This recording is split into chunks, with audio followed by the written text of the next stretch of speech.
বন্ধুরা তোমরা তো দেখেছো সমুদ্রের ধারে কত মাছ উঠেছিল, তার মধ্যে এই লোটে মাছগুলো কিন্তু সমুদ্রের ধার থেকেই কিনেছি। আর যেহেতু আমরা হোটেলে আছি, ওখানে তো একটু মাছ কাটার অসুবিধা আছে, সেই জন্য বাজারে মাছ মানে কাটার জন্য মেয়েরা থাকে, সেখানে মাছটা কেটে নিয়েছি। আর এই লোটে মাছ রান্না যারা যারা খেয়েছে তারা তো অবশ্যই জানবে যে এই মাছের কি টেস্ট। এই মাছটা আমি আজ রান্না করব। এই মাছটাকে কিন্তু এই নুন হলুদ মাখিয়ে ভেজে রান্না করতে গেলে কিন্তু মাছ একদম ভেঙে যাবে। এতে আমি যেমন আমরা চিংড়ি মাছের ভাপা বা অন্যান্য মাছের ভাপা করেছিলাম, সেই রকম লোটে মাছেরও সমস্ত মশলা দিয়ে আমি ভাপা রান্না করব। এই লোটে মাছটার মধ্যে মশলা আমি মাখিয়ে নেব। খুব ঘুষি ঘুষি করে কাটা পেঁয়াজ, এবারে কিছু ঘুষি ঘুষি করে কাটা টমেটো, লঙ্কার গুঁড়ো, হলুদের গুঁড়ো, জিরার গুঁড়ো, সর্ষে বাটা আর নুন। এবারে সমস্ত মশলা এই মাছের সঙ্গে মাখিয়ে নেব। আর পরিমাণ মতো সরষের তেল দিয়ে দিব।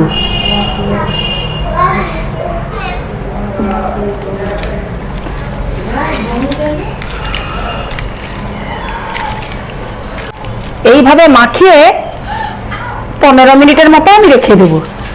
15 মিনিট পরে গ্যাসটা ধরিয়ে নিয়েছি। এবারে কড়াইটা বসিয়ে কড়াইয়ের মধ্যে খুব অল্প পরিমাণে একটু সরষের তেল দিয়ে দিব।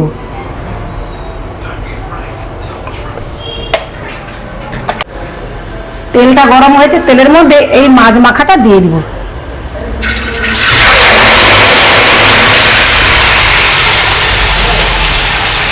আর দিয়ে দিব চেরা কাঁচা লঙ্কা। এই মাছটা কিন্তু বেশি লাড়ালাড়ি করা যাবে না, লাড়ালাড়ি করতে গেলে কিন্তু ভাঙে যাবে। ওই জন্য এটাকে হালকা ঢাকা দিয়ে দিয়ে মাছটাকে ভালো করে সেদ্ধ করে নিতে হবে। এবারে একটু ঢাকা দিয়ে দিব।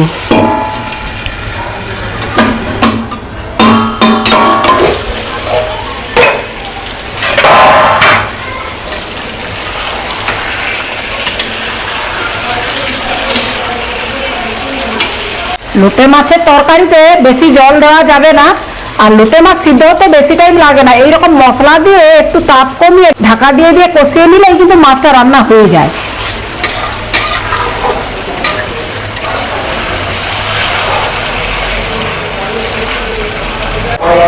মাছটা ঠিক এই অবস্থায় নামিয়ে নিতে হবে। মাছটা সুন্দর সেদ্ধ হয়ে গেছে। এইবারে দিয়ে দিব এর উপরে কিছু ধনে পাতা কুচি।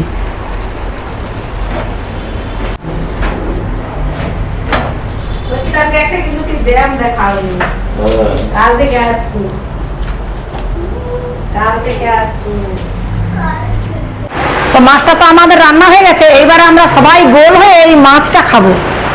সমুদ্রের ধারে এলে এটাই আনন্দ, সমুদ্রের থেকে মাছ উঠে আসবে, সেই মাছ কিনো আর রুমের মধ্যে ভাজো, রান্না করো, খেয়ে যাও। দাঁড়াও, সকলে আসুন। মাছটা গরম ভীষণ।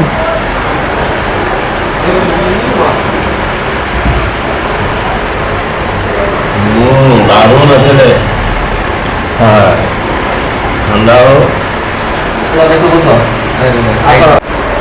তোর পিসি কোথায় গেল?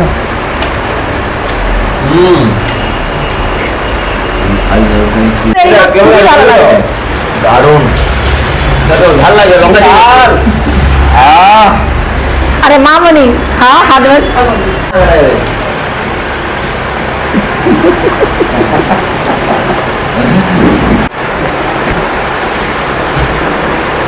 এই মাছের কাঁটা খুব অল্প। কাঁটা